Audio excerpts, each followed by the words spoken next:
Bueno, pues muchas gracias a todos y a todas por venir esta tarde tan apacible y relajada, donde no nos hemos bajado nada a nadie.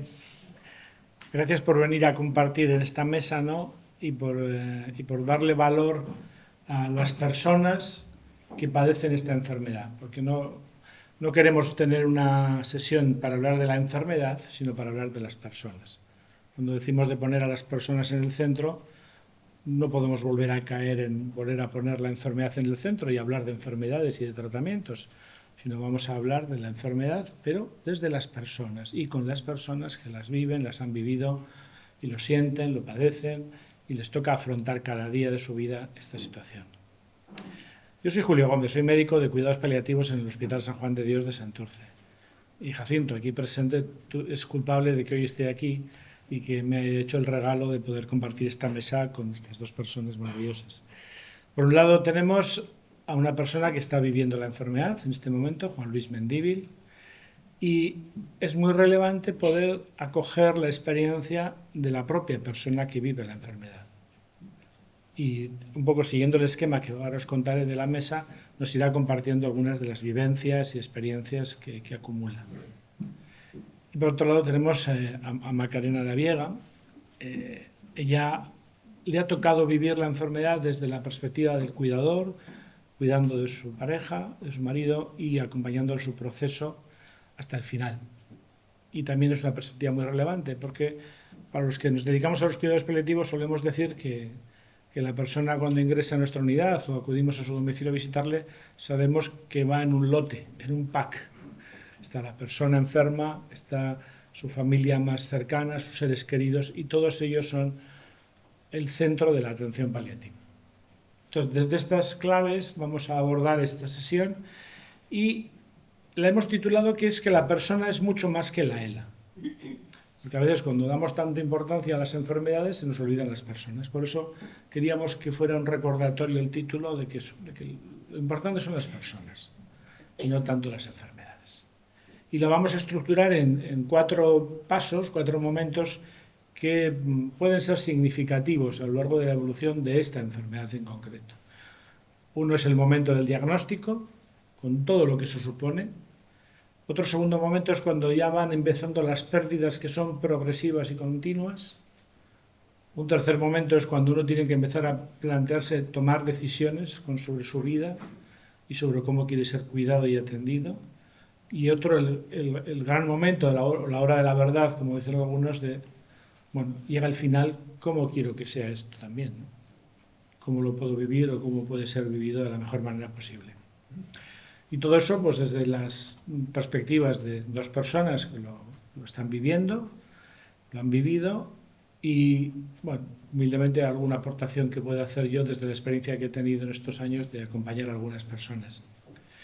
Solo para modo de introducción sobre la enfermedad, es una enfermedad neurodegenerativa, con un pronóstico de vida que dicen los libros que no hay dos ELAs iguales, entonces de 2 a 5 años, luego hay de todo, ¿no?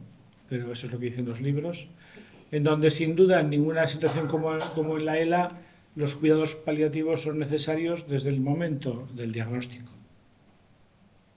Porque en todo momento sabemos que estamos enfrentándonos ante una enfermedad que no tiene todavía un tratamiento curativo. Revisando cifras de los estudios de la Fundación Luzón, hablamos de 4.000 o 4.500 casos en España, que hay unos 900 casos nuevos al año. O sea que, aunque está dentro de ese rango de enfermedades poco desconocidas, bueno, cada vez es menos desconocida gracias a toda la labor que las asociaciones y los grupos de familiares y colectivos van haciendo para dar a conocer la ELA, ¿no? Todos tenemos presentes algunos eventos que ha habido no hace tanto tiempo en relación a la conseguida ley ELA en el Parlamento.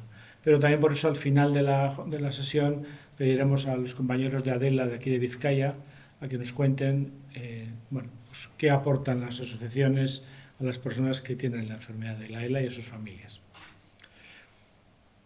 Con esto estamos. Este es el lío, así que vamos a comenzar. Vamos a comenzar con el diagnóstico. ¿Qué pasa cuando una persona de repente le diagnostican la enfermedad y le explican que tiene una ELA. Vamos a empezar con Juan Luis. En la situación actual no se veía con fuerza para poder comunicarse aquí en directo y ha hecho un gran esfuerzo y nos regala su comunicación a través de unos vídeos que ha grabado él. ¿Vale?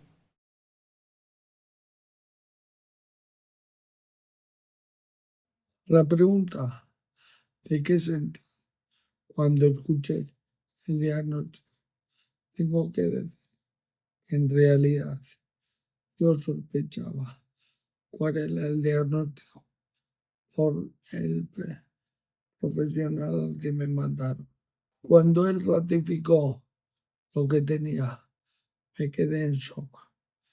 Pero tenía tan poca sintomatología que no me pudo dar un diagnóstico certero hasta que pasó un tiempo. A pesar de eso, lo que pensé es que se me había acortado la vida de manera terminante.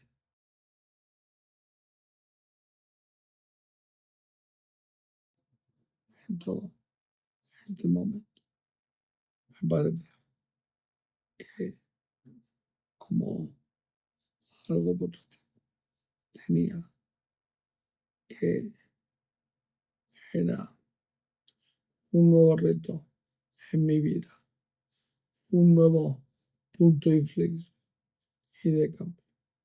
Y me enfrenté a una situación que me obligaba a dar lo mejor de mí.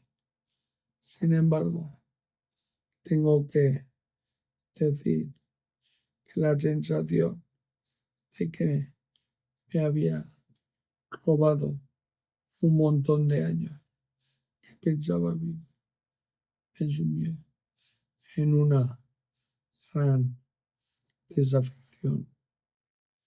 En todo caso, como podéis ver, lo que me preocupaba desde que supe el diagnóstico era mi muerte.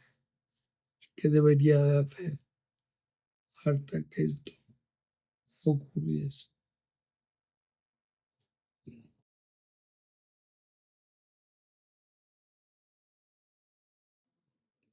Creo que el paso de asumir que tienes lo que tienes hay que dar cuanto antes para poder enfrentarse a la situación sin escaparse, buscando todos los momentos que podamos disfrutar en el día a día, en cada instante. Durante este periodo hay que llegar a un equilibrio para no venirse abajo y estar en paz contigo mismo. Es el trabajo que hay que hacer cuanto antes. Y como el diagnóstico es como es, cuanto antes lo asumas, antes lo harás.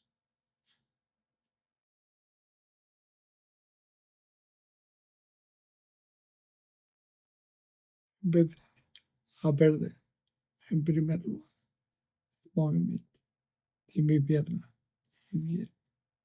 Todo empezó con una pequeña cojera. Desde el principio me tuve que centrar en adaptarme a esto y eso ha sido una actitud que he mantenido hasta la actualidad.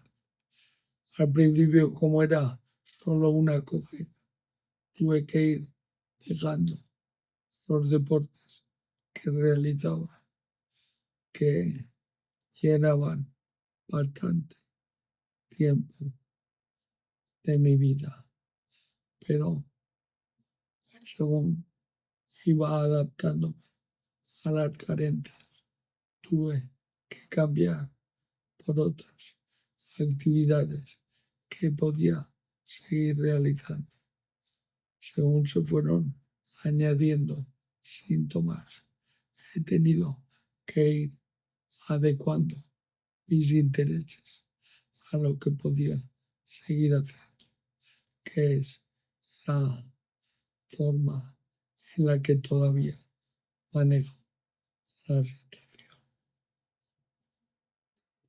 Bueno, la perspectiva desde la persona que vive la enfermedad, ¿vale? Luego ahondaremos un poquito más. Ahora me gustaría ver la experiencia en el momento del diagnóstico de la persona que va al lado de esta persona enferma a una consulta y que el impacto no podemos decir que sea menor. Es diferente, pero también tiene un gran impacto. Y Macarena.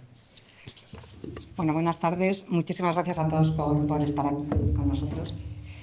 Pues sí, la verdad que el momento del diagnóstico yo creo que diría que es como... Realmente yo creo que para mí fue el peor día de mi vida, ¿no? Esos momentos que dicen momento bisagra, que de repente te cambia la vida y tu vida ya es totalmente diferente, ¿no? Sabes que te va a cambiar la vida a partir de ese momento. Nosotros en nuestro caso fue un poco distinto al caso de Juan, porque es verdad que Fede tenía pues un montón de síntomas, llevaba muchos meses, estábamos yendo al neurólogo y haciéndose un montón de pruebas, pues porque había perdido peso, él que era una persona como muy deportista, con muy buen físico, había perdido mucho peso, mucha fuerza, le costaba hablar, comer, de repente no podía, pues por ejemplo, atarse un botón, cortarse las uñas, o sea, esas cosas que dices, aquí tiene que estar pasando algo y esto tiene muy mala pinta, esto va a ser algo grave, ¿no? Lo que pasa es que es verdad que como llevaba muchos meses ya con neurólogos y haciéndose pruebas, pues y todas las pruebas daban bien, de hecho daban muy bien, y entonces, bueno, pues te agarras un poco como a ese clavo ardiendo de, con un poco de suerte, a ver si no es algo tan grave, ¿no? También es verdad que estábamos en un contexto, a Fede le dieron el diagnóstico en octubre de 2022, y en el contexto era un poco post-COVID, ¿no? Que parecía que la culpa de todo era del COVID, que a lo mejor podía ser un COVID persistente, unos efectos raros de las vacunas, pero bueno, ya cuando definitivamente, después de repetirles algunas pruebas y tal, estaba clarísimo que tenía ELA, pues en el momento del diagnóstico es verdad que es como, yo siempre digo, es como si cae una bomba atómica en el epicentro de lo que más te importa, ¿no? Tu familia, tu marido, tus hijos, ¿no?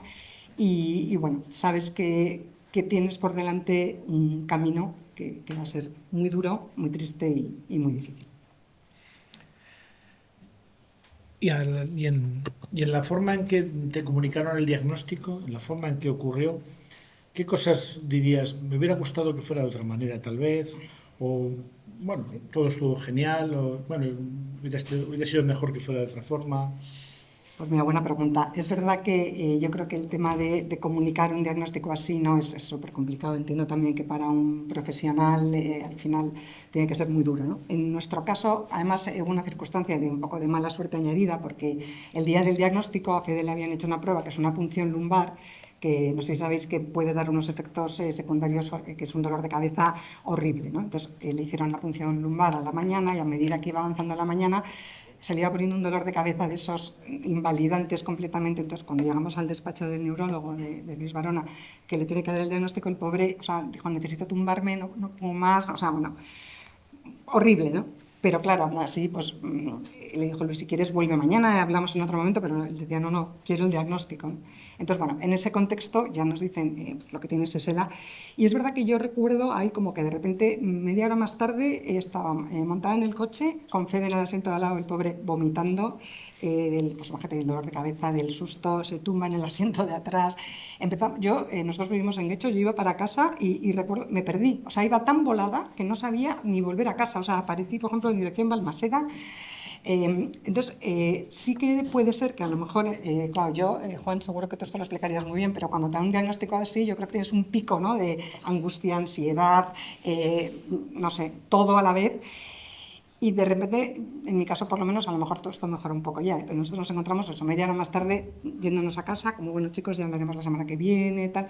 Y bueno, tal vez, no sé, yo igual le hubiera necesitado, a lo mejor otros pacientes no necesitan eso, pero yo creo que igual nos hubiera venido bien, pues a lo mejor tener como un espacio, ¿no? Donde te puedes quedar un ratito, primero con un calmante, fíjate, ahí sí que una droguita, o sea, que te ayude, ¿no? A bajar ese pico terrible de ansiedad que tienes y bueno, pues igual, bueno, ya idealmente hubieras estado fenomenal, ¿no? Pues incluso un psicólogo, ¿no? Yo fíjate que eso es una cosa que sí pregunté, dije, aquí no hay un psicólogo. Y es verdad que nos remitieron a la asociación Adela.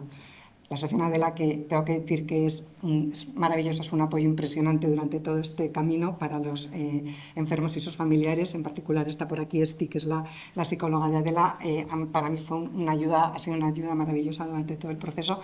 Pero es verdad que en ese momento, el momento del shock, ahí no tienes ayuda, ¿no? Y sí, te vas a casa pues todavía con ese subidón que te dura muchos días, pero Sí, habéis tocado dos temas como muy importantes, ¿no? Uno es que en la ELA, y a pesar de que ha evolucionado, sigue siendo todavía mucho el tiempo que pasa hasta tener un diagnóstico.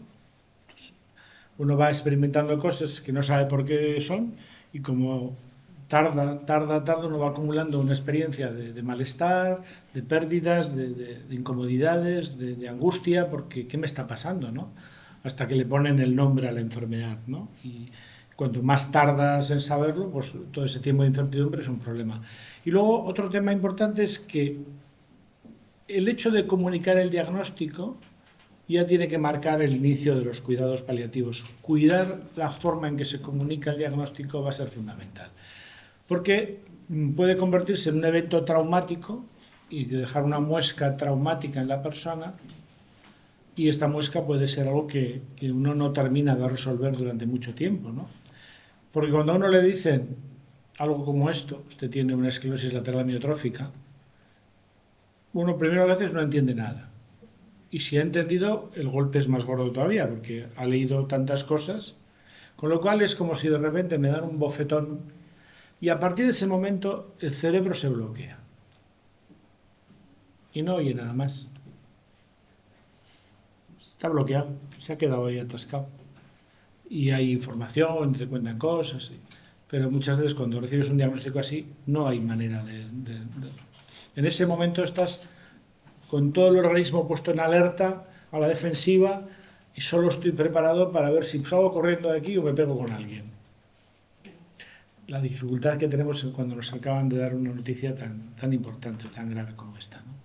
Entonces, la forma en que los profesionales estamos formados para poder dar este diagnóstico, para poder acoger las emociones que nacen en ese momento, para validar esas emociones, porque no hay ninguna emoción rara, no hay ninguna emoción que no sea adecuada, es la que cada uno tiene cuando le dan un diagnóstico como este.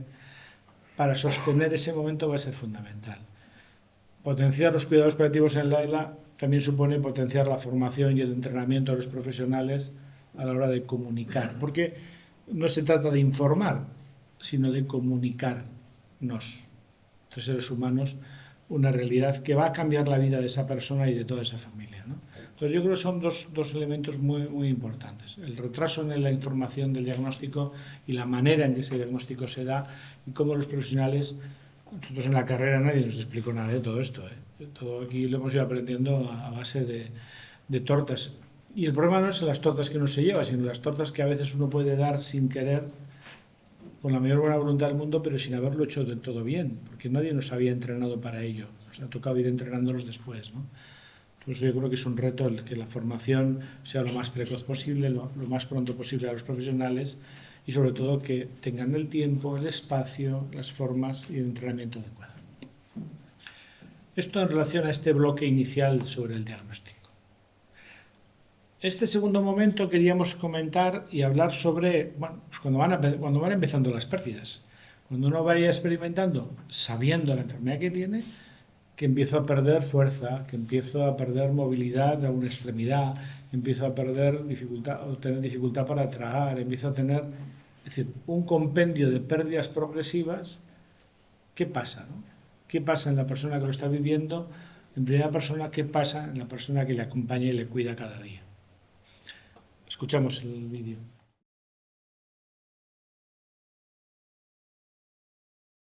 Que los profesionales, me parece que hay que decir que en nuestra enfermedad la figura del profesional que nos atiende es fundamental. Puede influir de manera determinante en cómo afrontamos nuestro problema. Según qué profesionales te toquen en suerte, las cosas pueden ir de forma muy diferente, dependiendo de su implicación, su capacidad de coordinación con los otros profesionales, su genuina empatía y su disponibilidad, tanto para el paciente como para la familia, puede hacer que el tránsito de esta enfermedad sea más o menos difícil.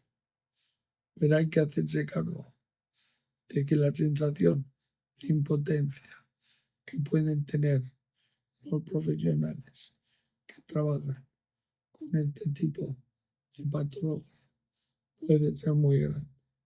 Saber que no tiene cura y atender a acompañar al paciente hasta el final puede ser para el profesional muy frustrante y emocionalmente muy exigente.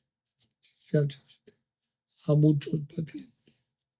El nivel de implicación no puede ser porque se acaba atendiendo de forma automática, sin la deseable cercanía y personalización que requiere cada caso.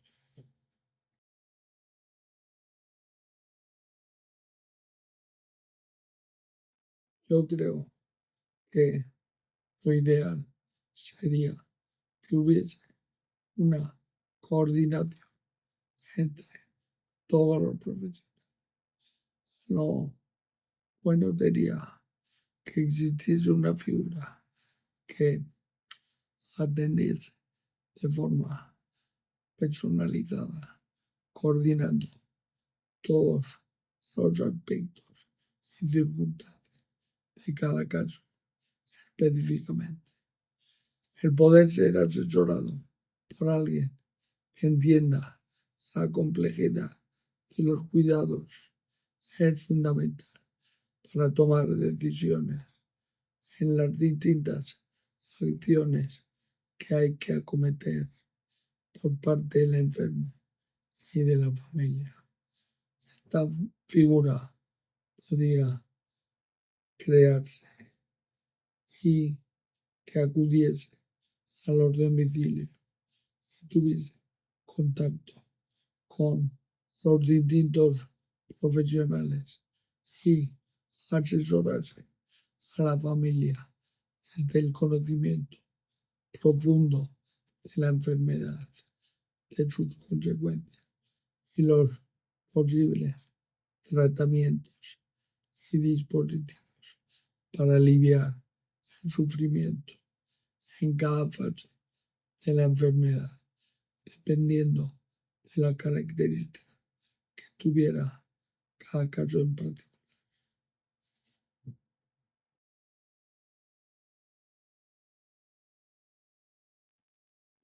Cuanto a la necesidad de plantear y planificar el futuro, no sé si me lo plantean, porque yo lo tenía muy claro desde el principio. Sabía que el pronóstico vital de esta enfermedad está entre 3 y 5 años. Y desde un principio me planteé que tenía que dejar ordenado sobre mis asuntos antes de mi muerte.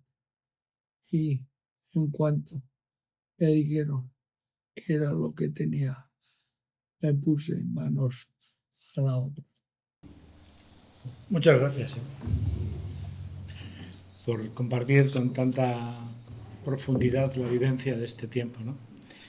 Vamos ahora a ver la otra perspectiva, la mirada de la persona que acompaña cada día y va viviendo y experimentando cómo su ser querido empieza a perder capacidades y a deteriorarse. Pues bueno, sí, la verdad que desde el momento que te dan el diagnóstico, yo creo que ahí empieza una fase que es muy importante y que es muy difícil en esta enfermedad, que es la fase de aceptación, ¿no? El poder aceptar todo lo que supone. Creo además que depende mucho del contexto y de las circunstancias, incluso del momento vital, ¿no? en que te caiga este diagnóstico, ¿no? Yo siempre digo que a lo mejor si esto nos hubiera pasado hace 10 años, pues no hubiéramos podido llevarlo de esta manera, ¿no? Pero bueno, en esa fase de aceptación, que creo que también hace falta, lo que hablábamos antes de la ayuda psicológica, los cuidados paliativos, creo que es importantísimo. Mira, yo siempre creo que, bueno, aun cuando te das cuenta que empiezas a vivir en una vida en la que la incertidumbre, ¿no? Esa incertidumbre que tú conoces, de la que has escrito, Juan, y la incertidumbre, el deterioro, la tristeza y la cercanía de la muerte, ¿no? Son esos elementos con los que forman parte de tu vida a partir de ese momento y a los que te tienes que enfrentar. Pero en positivo, fíjate, yo sí diría que lo bueno de esta enfermedad es verdad que, como es una enfermedad muy dura, también es verdad que genera muchísima empatía a tu alrededor, ¿no? Entonces, nosotros también tuvimos mucha suerte, lo valoramos muchísimo en ese momento, cuando a Fede le dan el diagnóstico en el año 2022, la ELA en nuestro entorno era ya muy conocida. Nosotros sabíamos lo que era tener ELA. En nuestro entorno sabéis que nosotros, como somos de Guecho, conocíamos a Jaime Lafita, a la asociación Dale Candela, a esa labor maravillosa de divulgación que habían hecho durante todo ese tiempo. Entonces eso facilitó muchísimo no solo saber lo que te estaba pasando, sino también comunicarlo. O sea, cuando nosotros nos sentamos, por ejemplo, simplemente, ¿no?, decirles a nuestros hijos cuál era el diagnóstico, fue muy fácil, porque ellos ya sabían lo que significaba tener ELA. Pero no solo a nuestros hijos, sino a todos nuestros seres queridos, ¿no?, nuestros amigos, nuestro círculo. Enseguida todos sabían lo que era la ELA y efectivamente se generó como un movimiento de empatía, ¿no? Que es como una corriente que se convierte casi en un tsunami que de repente, de verdad, te atrapa y te ves como envuelta en una situación en la que todo el mundo se acerca, como dicen ahora, en su mejor versión, para dar cariño, para arropar, para apoyar, para ayudar. Y la verdad es que eso es súper poderoso. O sea, la fuerza que te da, ¿no?, el sentir todo ese cariño. Yo muchas veces decía, es que siento como que me llevan en volandas entre todos, ¿no? Yo en aquel entonces escuchaba mucho los podcasts de la doctora Marian Rojas Estapé, que hablaba mucho de las personas vitamina y tal, y yo siempre decía, es que debo tener la oxitocina a 1000, porque es que como solo recibo cariño. Y para mí la verdad que eso ha sido, pues dentro de lo duro y triste que es esta enfermedad, yo siempre decía, vivo como en una burbujita que es súper triste, pero que a la vez es súper bonita, porque solo recibimos cariño, y a mí como familiar, probablemente para el enfermo, aunque esto es muy satisfactorio, pues a lo mejor no lo cubre tanto, ¿no? Pero luego para mí esto ha sido lo más bonito que me ha pasado durante la enfermedad. Yo me acuerdo que una buena amiga que está por aquí, que conoce bien esta enfermedad, me dijo, Maca, los enfermos de ELA necesitan mucho amor. Y de verdad que esa frase a mí me resonó, y porque de verdad pensé, pues tenemos suerte, ¿no? Porque justo en este momento de nuestra vida y en las circunstancias que tenemos ahora, sé que a Fede no le va a faltar amor, el amor de su mujer, de nuestros hijos, nuestros familiares, pero también, en todas sus versiones, ¿no?, por supuesto, de sus amigos. Puse ahí mucho el foco en decir, bueno, pues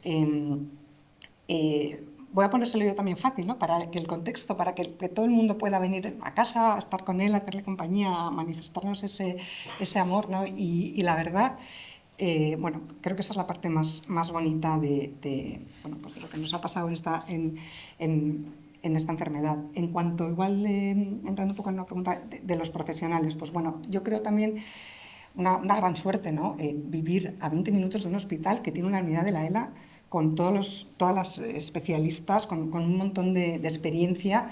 Eso es estupendo. Tener también la Asociación Adela, como decía antes, que es un pilar, ¿no?, en todo este camino, por el apoyo, la formación que nos da de cómo cuidar a los enfermos, de nuestros familiares, de los medios que nos presta.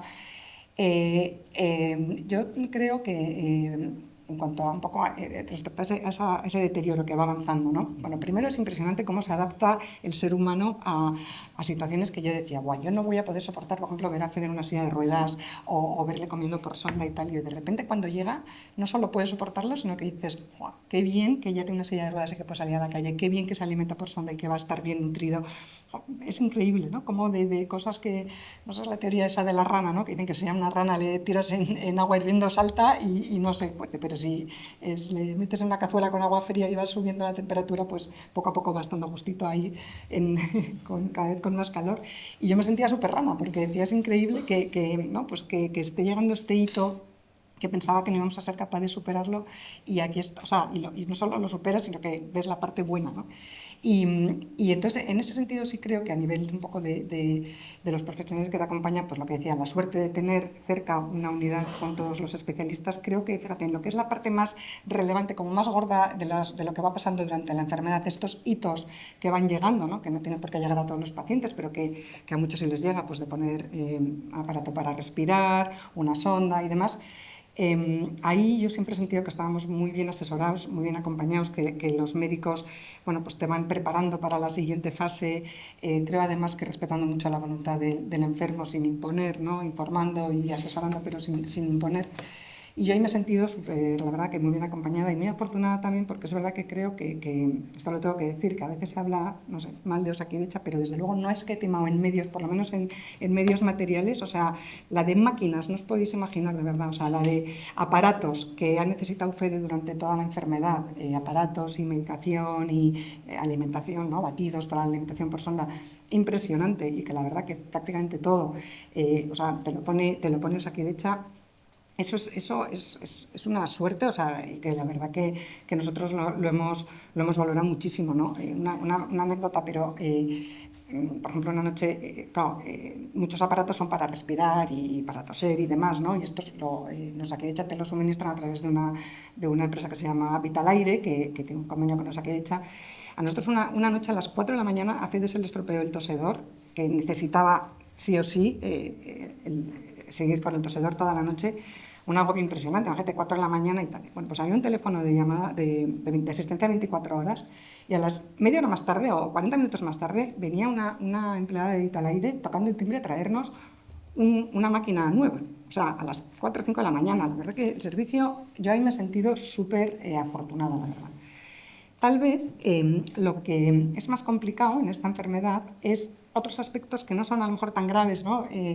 Más del día a día, ¿no? Todas esas molestias que siente el enfermo, que acompañan al enfermo durante esta enfermedad tan compleja, ¿no? Pues Fede, por ejemplo, tenía muchos problemas de eliminación de secreciones, de estreñimiento, tuvo una tendinitis, picores, tiritonas, de repente le dan unas tiritonas impresionantes. O sea, hay un montón de cosas en el día a día que le generan muchísimo malestar, y que ahí es verdad que muchas veces de repente tú te das cuenta que te has convertido en su cuidadora principal y que yo no tengo ni idea de conocimientos de auxiliar de enfermería, que dices, ¿por dónde empiezo? O sea, no sé cómo ayudarle.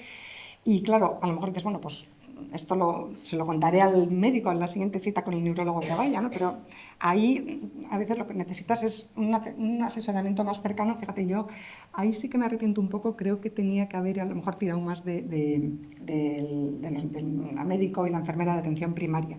Lo que pasa es que es verdad que justo en nuestro caso nos habíamos cambiado de casa hacía poco y nos tocaba un ambulatorio nuevo, y a nuestra médico de cabecera no le conocíamos. Luego ha resultado muy maja, pero o sea, yo creo que tenía que haber intentado también forzar yo que ella se involucre más, ¿no? Para esas cosas del día a día, que ahí es donde comparto muchísimo la reflexión de Juan, ¿no? Sería estupendo que pudiera haber una persona que acuda con cierta frecuencia a tu casa a ver in situ los problemas que tienes, esos problemas muchas veces que pueden parecer menores, pero que son muy serios para el bienestar del enfermo, y que ayude un poco a coordinar, ¿no? Y creo que respecto al deterioro, esas no eran un poco las ideas.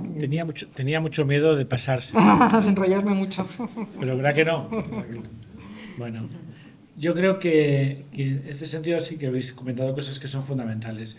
Y ante la incertidumbre, aprovechando para hacer un spot, Juan Luis acaba de publicar un libro, Navegando en la incertidumbre, que se puede leer además en desorden, porque todos son reflexiones que nos pueden ayudar a navegar en la incertidumbre, que por otra parte es parte de la vida, solo que en momentos es como más pesada. Ante la incertidumbre, pues la presencia de algunas personas y profesionales que sean como ese faro, ¿no? Ese lugar seguro, ese sitio donde yo puedo saber que no estoy perdido del todo, que aunque no sé lo que va a pasar, no sé lo que va a venir, no sé cómo va a ser, hay algunas figuras clave que están ahí presentes, que aunque puedan estar incluso asustadas, no huyen, ¿no? Cuando hablabas del desgaste de los profesionales, ¿no? A pesar de que el profesional pueda experimentar también sus propias vivencias, no se escapan del sufrimiento de la persona que tiene al lado y permanece. Entonces, todo el tema de lo que tiene que ver con la presencia, ¿no? Y la actitud de presencia, porque estar presente es un poco distinto a estar de cuerpo presente. Hay una sutil diferencia, ¿no? Entonces, cuando hay una presencia real de alguien que está ahí, que no me abandona, eso puede ser un punto de apoyo fundamental en ese mar de incertidumbres que acompaña a la isla. Porque después del diagnóstico, lo más habitual es que antes se iba a los libros y ahora se va a Internet. Lo que pasa es que la verdad de Internet no es mi verdad, porque no hay dos islas iguales. Entonces, no sé cómo va a evolucionar mi enfermedad. Voy a ver fotos, voy a ver vídeos, imágenes de enfermos, pero yo no sé cómo es mi enfermedad y cómo va a seguir exactamente la mía, ¿no? Por lo tanto, el tema de la presencia de los profesionales y que hay ese profesional cercano, continuo, que esté al lado. Que bien puede ser su médico de atención primaria o puede ser un equipo de paliativos, porque es verdad que los recursos son los que son y a veces no pueden llegar a todo lo que quisiera todo el mundo, pero sí creo que es una realidad que es necesaria. Cuando hablabas ahora de la imagen esta de la rana y de cómo nos adaptamos, ¿no? Yo creo que todos los que hemos vivido experiencias de sufrimiento personales, familiares, y nos ha tocado adaptarnos, ¿no? Incluso afrontar situaciones que pensábamos que no íbamos a ser capaces de afrontar. Y me recuerdan un poema que venía a decir algo así como sobre la relación con la experiencia del sufrimiento, ¿no? Yo construí mi casa junto al mar, pero entre el mar y yo siempre la arena. Éramos buenos vecinos, pero cada uno en su sitio. Tú allí el mar, mi casa aquí y en medio la arena. Pero un día el mar empezó a subir, empezó a acercarse a mi puerta, empezó a entrar en mi casa. Y yo pensé que me moriría, que me ahogaría. Y al final no me he ahogado, no he muerto, sino que he aprendido a respirar bajo el agua. Y mi casa es un castillo de coral. Yo creo que este poema, si contado no poéticamente, pero sí con el mensaje, yo creo que la experiencia de sufrimiento en muchos momentos también va generando que nos van transformando. Y aquello que pensábamos que no íbamos a ser capaces de afrontar, ¿quién acompaña estos procesos? ¿Cómo garantizamos que la persona en este camino de pérdidas progresivas va siendo acompañada adecuadamente, la persona, su familia, para construir estas casas de coral en las que toca vivir en este momento de la vida? Bueno, yo creo que hay tarea pendiente y a muchos niveles para avanzar y para que este derecho humano fundamental, que son los cuidados paliativos, sea accesible a todos y no dependiendo del código postal donde uno viva, ¿no? Y yo creo que ese sigue siendo uno de los grandes retos. Y entonces, ante los procesos de pérdida continua, pues ya nos anticipaba cosas Juan Luis.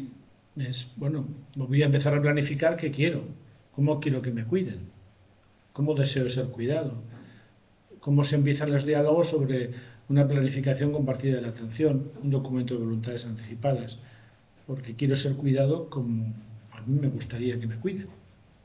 Así que vamos a pasar al tercer bloque de cómo planificar y pensar.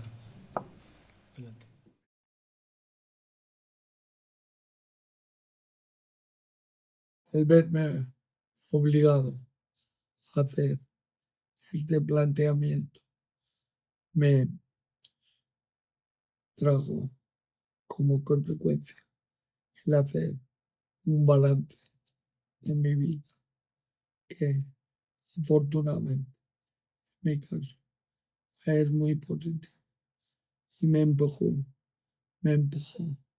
a ir cerrando algunos aspectos que me quedaban por resolver o al menos mejorar en lo profesional, en lo familiar y en lo personal. En buena parte esto fue lo que originó el escribir un libro que he titulado Navegando en la incertidumbre, en el que plasmo las reflexiones sobre mi vida, sobre la vida.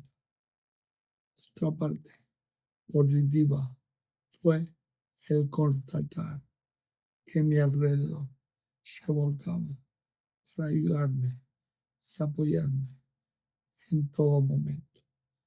La sensación de cariño y amor que he recibido es uno de los motores que me hacen seguir en esta etapa de mi vida. Sin embargo, no deja de ser una paradoja el tener que haber hecho toda esta reflexión de manera apresurada y obligada por las dificultades que me iban apareciendo por la enfermedad.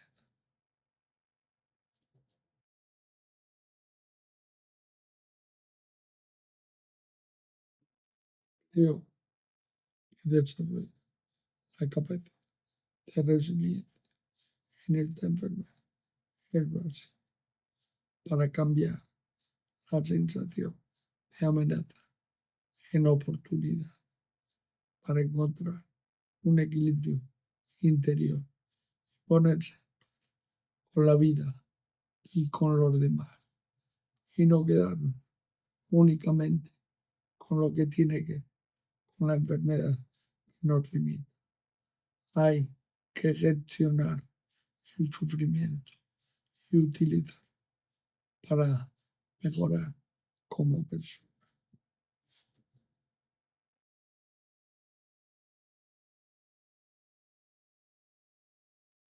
En relación con el final, con el final, yo creo que sabemos que somos finitos desde que tenemos uso de razón.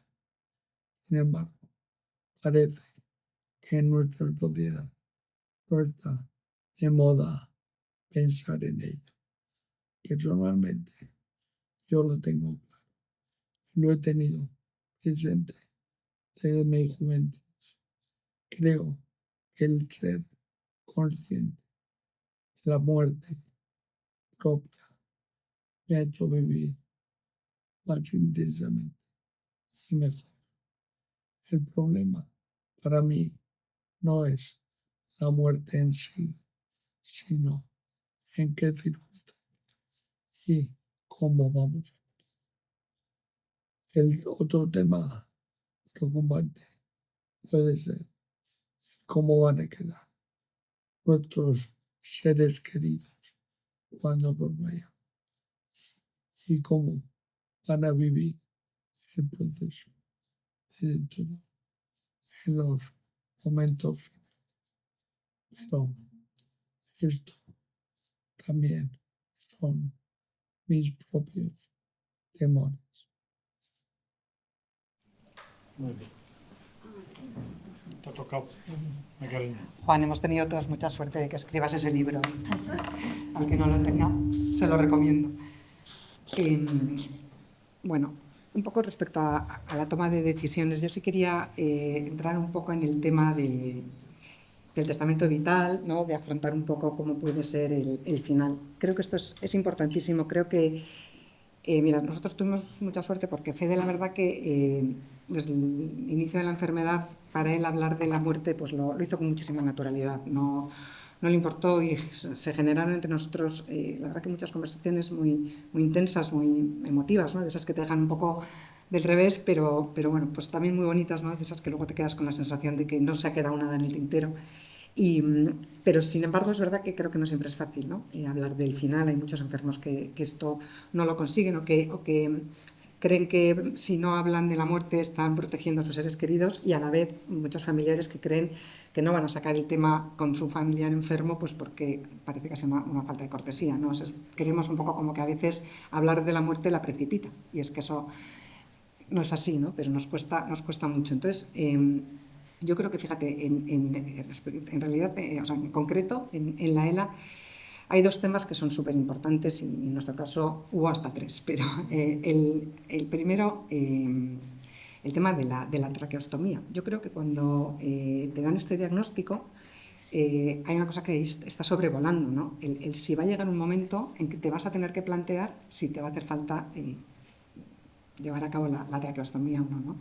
Es una decisión que es súper difícil, súper compleja, que a nosotros la verdad, pese a que desde un inicio Fede estaba como bastante inclinado al no, o sea, él casi, o sea, tenía bastante claro que no lo quería, pero aún así le das un montón de vueltas, hay un montón de argumentos a favor y de argumentos en contra.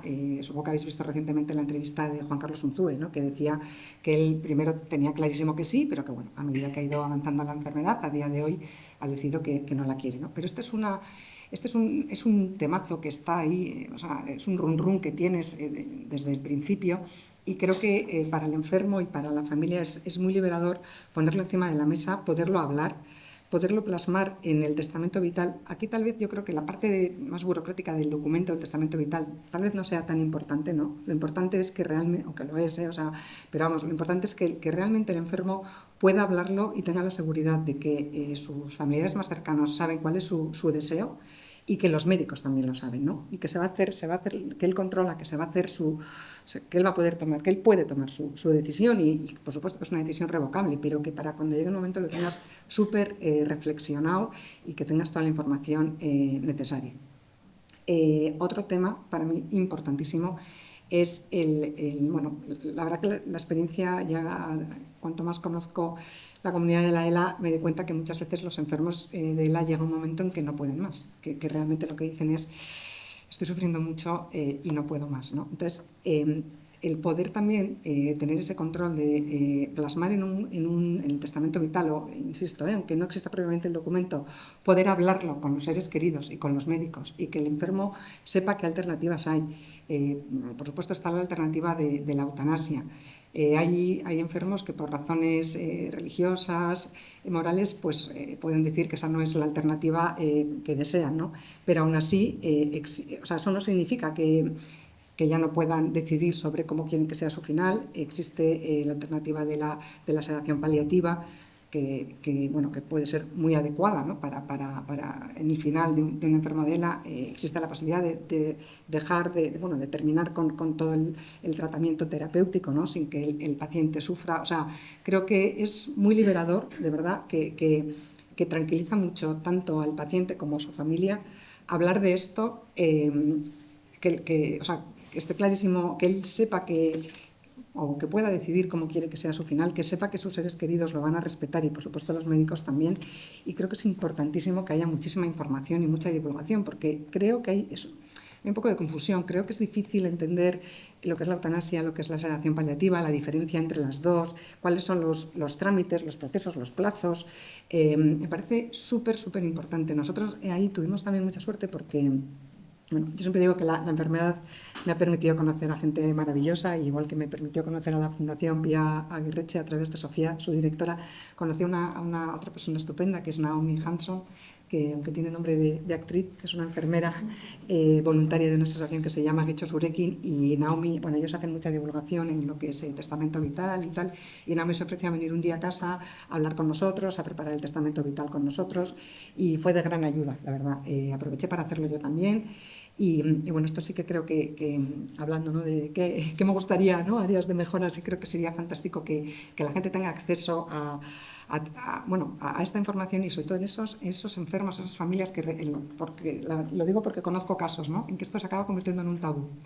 Cuesta muchísimo poner este tema encima de la mesa, y creo que es muy, o sea, pues sé que Adela también asesora en estos temas, y creo que es muy importante buscar ese espacio, ese momento en que el enfermo y la familia se sientan cómodos hablando de esto, puedan reflexionarlo muchísimo y tengan el confort de que cuando llegue el momento se va a hacer así. Y un tercer aspecto, que en el caso de Fede fue absolutamente, para él era muy prioritario, y fue muy bonito luego como nos marcó su final.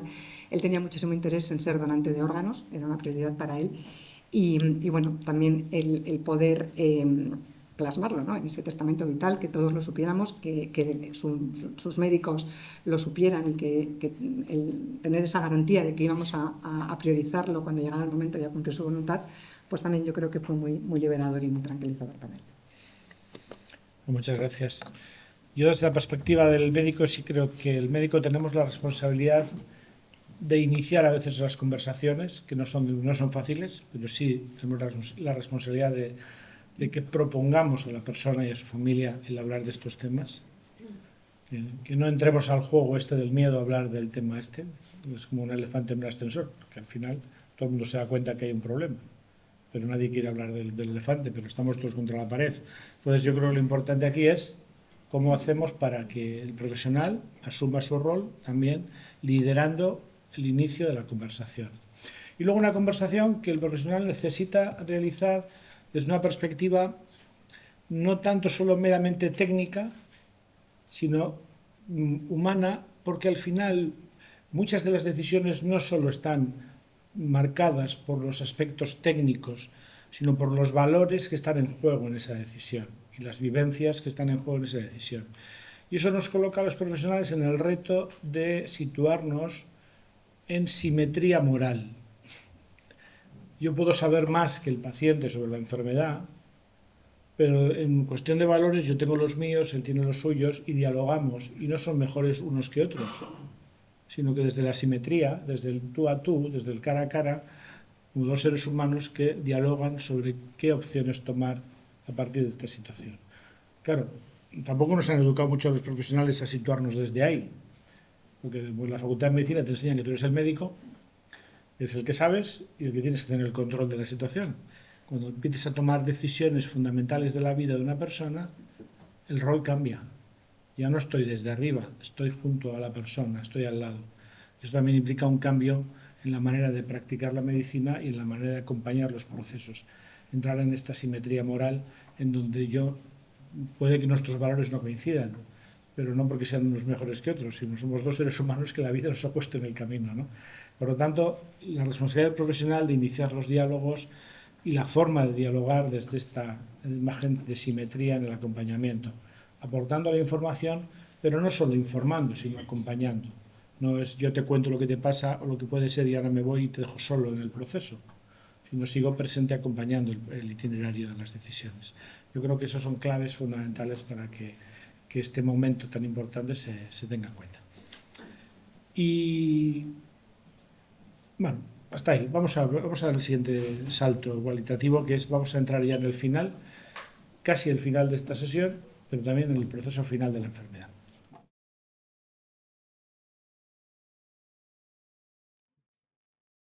Lo que tiene que ver con mi muerte o negativo para mi familia, mis amigos, será el vacío que dejaré. Pero esto es parte de la vida. Y con los duelos uno tiene que aprender a vivir mejor. Creo que dejo muchas cosas positivas. Supongo que el ver cómo dejo de sufrir va a ser un alivio para ellos como para mí, aunque tendrá sentimientos encontrados y contradictorios. Por una parte, la sensación de culpabilidad por el deseo de que me muera para que deje de soportar las condiciones en las que vivo y se añade a la contradicción de manera egoísta de desear que siga viviendo a pesar de lo que sufre. Después de la muerte puede aparecer una sensación de culpabilidad por el sentimiento de alivio por haber dejado de ser testigo de tanto dolor. De todas maneras, en esta situación de duelo queda parcialmente resuelto porque gran parte del proceso de duelo de las personas lo están haciendo mientras dura la enfermedad. A nadie le pilla por sorpresa que mi muerte pase más temprano de lo esperado. Son temas que no son fáciles de resolver, pero son partes de la vida misma.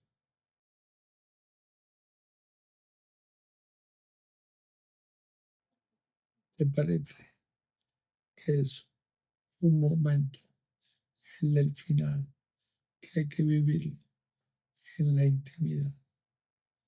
Los profesionales que atienden este momento deben de facilitar el poder estar con un ambiente íntimo y ser un firme apoyo para la familia desde el punto de vista práctico y psicológico.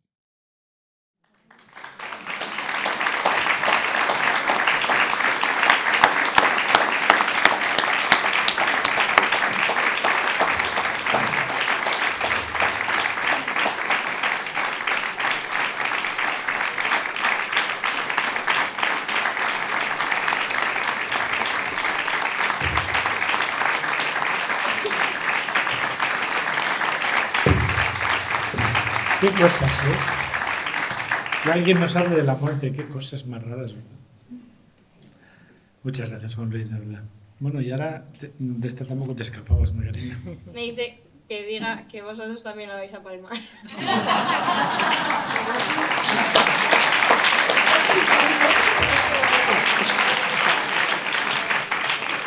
Y el que se acaba de enterar, luego hablamos, no os preocupéis, ¿eh? Pues, bueno, Fede falleció en noviembre, 2 años y pico después de la enfermedad. La verdad que en su caso esta enfermedad ha ido un poco más rápido que la media. Y bueno, no voy a obviar el hecho, obviamente el final fue duro y triste, muy duro y muy triste, pero puedo decir, y algunos de los que estáis aquí lo vivisteis con nosotros en primera línea, ese proceso, que fue hasta bonito. El final de Fede. Fede se fue con muchísima paz y nos dejó con muchísima paz, ¿no? No voy a entrar mucho en detalles, pero bueno, ya tenía un nivel de deterioro enorme, tuvo que estar ingresado primero 10 días, luego 3 semanas. Ahí también quiero decir que el tiempo que estuve ingresado en el pabellón de Ampuero del Hospital de Basurto, el trato humano que nos dieron fue impresionante. O sea, de verdad, a nivel sobre todo de auxiliares, enfermeras, con qué cariño, con qué sensibilidad le trataron a él y a mí, como acompañante que estaba ahí todos los días. Fue impresionante, yo estoy súper agradecida. Y bueno, ya después de ese proceso llegó a casa con hospitalización domiciliaria. Bueno, él ya estaba muy mal y es verdad que ya pues en las últimas semanas él no podía más, ¿no? Él veía que el final estaba muy cerca y lo que decía es: no puedo más, estoy sufriendo muchísimo, me quiero ir, ¿no? Pero es verdad que lo decía súper bonito, porque la frase completa era: he tenido mucha suerte, he sido muy feliz y ya no puedo más, ¿no? Y además tenía ese consuelo de quiero irme ayudando a dar vida, ¿no? Donando órganos. Entonces, todo ese pack completo, bueno, pues hablándolo con los médicos, él ya decidió que quería iniciar ese proceso de sedación paliativa.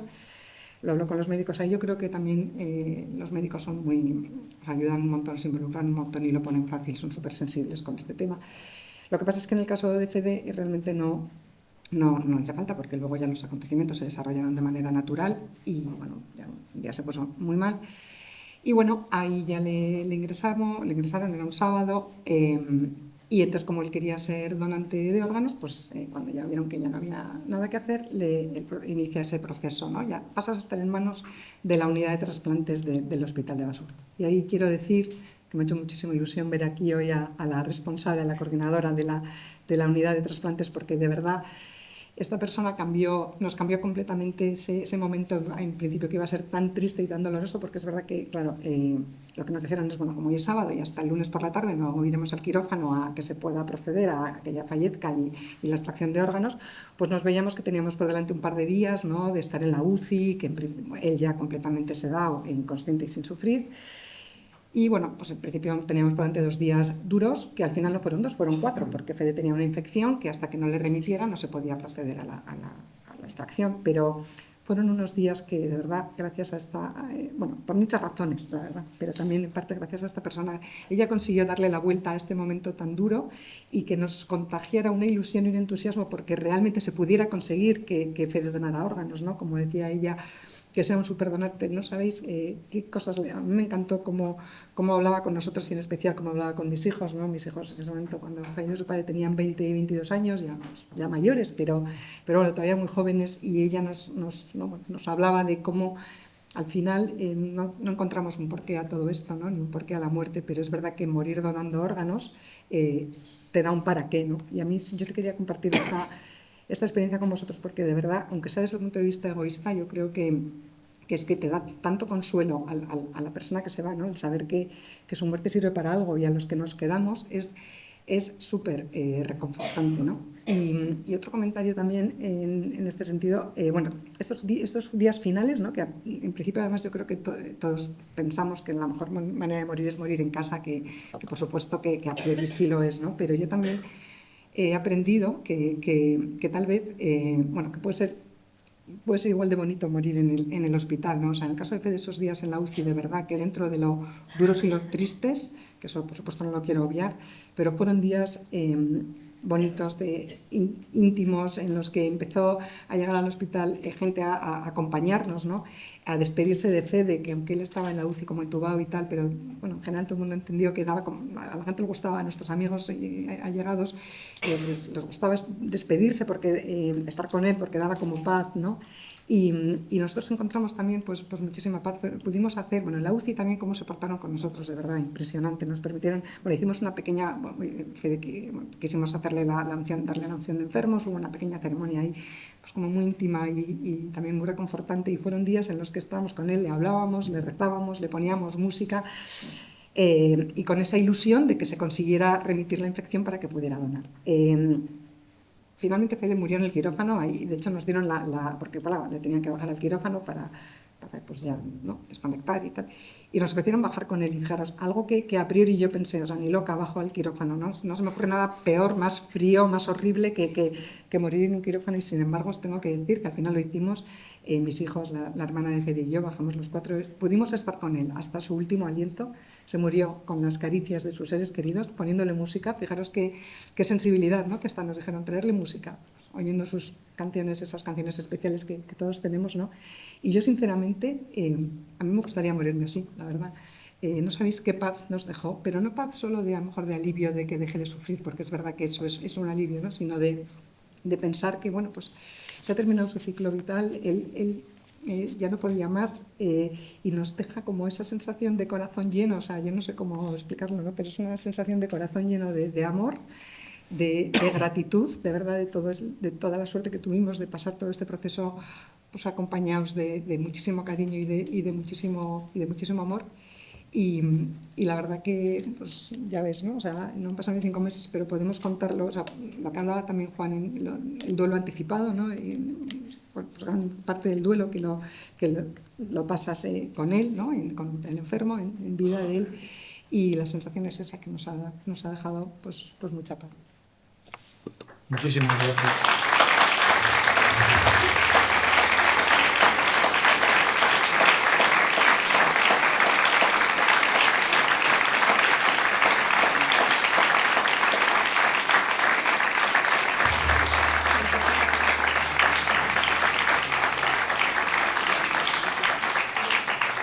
Oyendo vuestros testimonios, me sigue quedando claro que somos mucha más biografía que biología. Y el final, pues es un paso más en esta biografía. Y que podamos lograr los profesionales facilitar que ese final no sea un recuerdo doloroso y traumático, sino sea un recuerdo amoroso, incluso en un quirófano. Como ya decía, puede parecernos el lugar más hostil en el que uno puede estar viviendo su última etapa de la vida, pues creo que cambia todo, y eso lo cambia todo, ¿no? Si algo me queda claro también de todos los testimonios que hemos oído hoy, es el título de la mesa, es que la persona es mucho más que la ELA, y que lo más importante es la persona y las personas que están involucradas en torno a la enfermedad, en torno a la situación, en torno a todo esto, pero personas, seres humanos, ¿no? Los profesionales, los familiares, los enfermos, todos somos seres humanos con nuestras heridas, con nuestras limitaciones, con nuestros propios miedos, con nuestros propios tabúes. Y aquí estamos, y nos hemos encontrado. Y luego algo que también remarcaba antes Macarena, ¿no? El papel de la comunidad, ¿no? Los amigos, vecinos, gente que se aproxima, gente que nos sostiene, nos cuida, que no somos plantas aisladas en mitad de un desierto, sino que tenemos una comunidad que nos cuida también, ¿no? Y es el papel tan importante de la comunidad en el cuidado. Bueno, y un representante de esa comunidad es ese personaje que a veces está un poco escondido, pero que es tan importante, que es Adela. Así que quiero pedirle a Estíbaliz que nos cuente lo que Adela les está ofreciendo a las personas y a los familiares.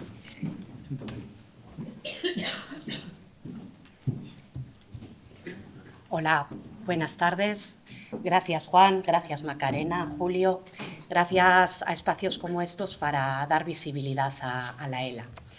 ¿Qué es Adela? Bueno, pues es la Asociación Vizcaína de Personas con ELA y su entorno familiar. ¿Cómo trabajamos? Pues sobre todo intentamos generar un espacio de acompañamiento. Acompañamiento a la persona que sufre la enfermedad, pero a todo el entorno, ¿no? El otro día decían en el grupo, esta es una enfermedad que afecta al sistema, ¿no? Afecta a la familia, afecta a los amigos, a todas las personas que quieren, ¿no? A esa diana, ¿no? que le han puesto la etiqueta de enfermo o enferma de ELA. ¿Cómo les intentamos acompañar? Nuestro pilar fundamental es el acompañamiento psicológico. Como habéis oído y como sabéis, esta ELA no deja indiferente. Desde el primer momento las emociones surgen. Surge el enfado, la tristeza, el miedo, la rabia.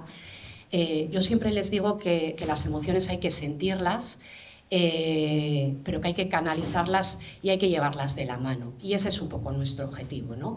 Generar ese espacio de escucha, de acompañamiento, de validar, ¿no? Para mí es muy importante que ellos entiendan que pueden hablar de rabia y que pueden hablar de enfado, ¿no? Y que incluso lo compartan en el entorno familiar.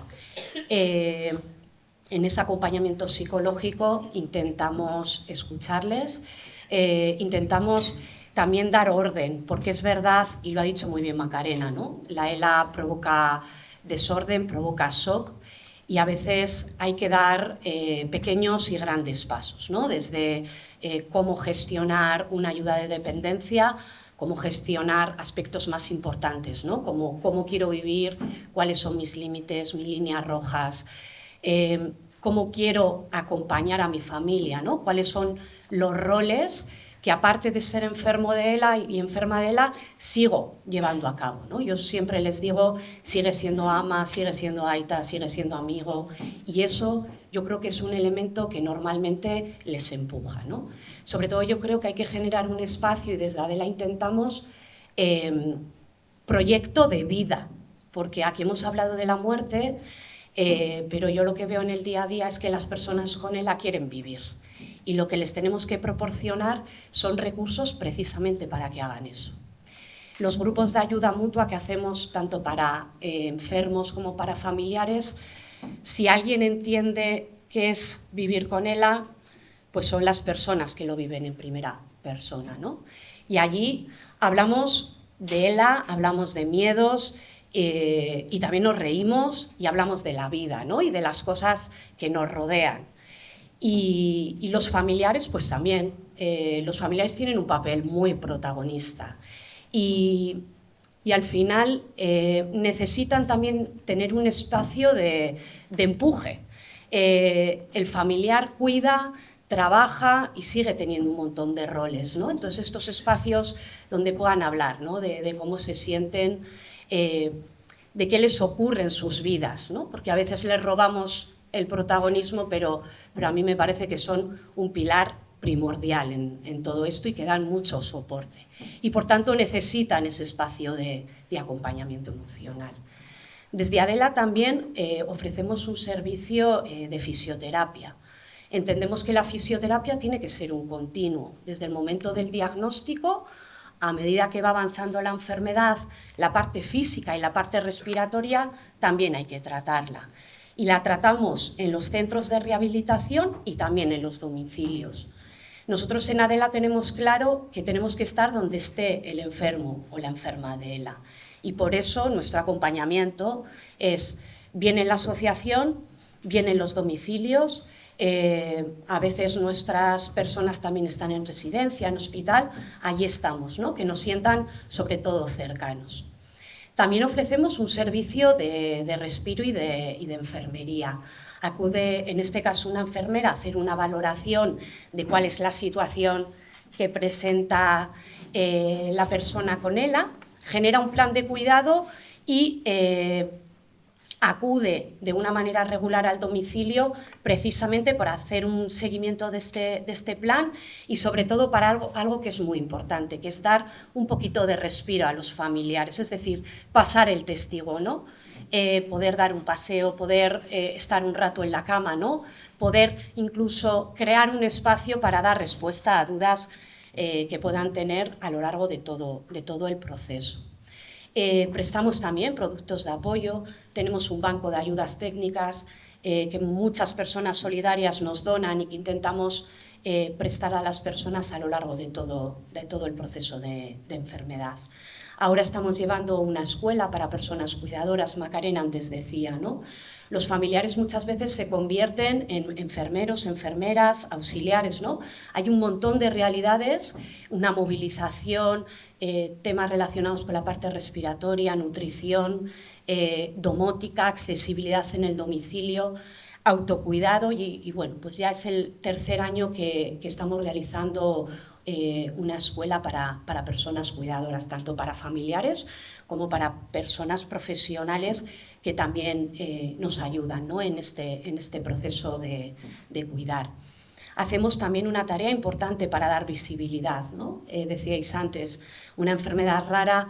Yo llevo 3 años trabajando en la asociación y yo ya veo, ¿no? un nivel creciente de personas que se acercan, ¿no? Y que vienen con este diagnóstico. Por tanto, dar visibilidad es importantísimo.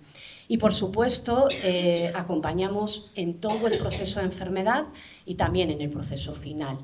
Ya llevamos 3 años haciendo un grupo de duelo, Aprender a vivir sin ti.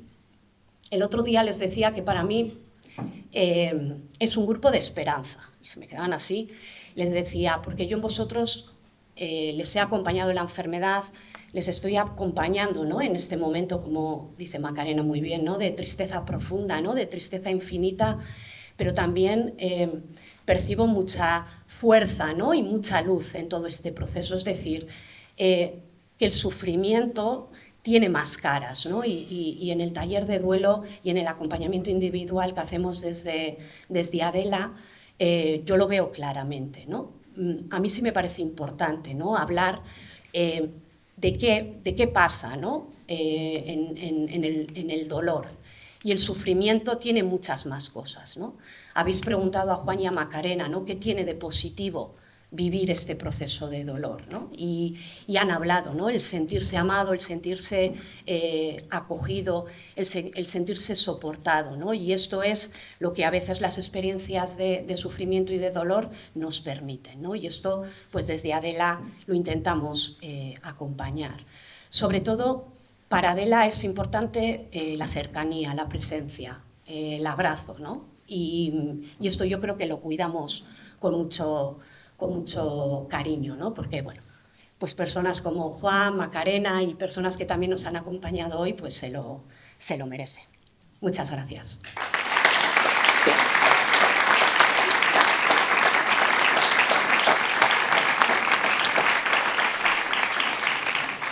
Pues qué más, ¿no? ¿Qué más? La verdad es que llevamos un montón de tiempo hablando de vida y con mensajes de vida.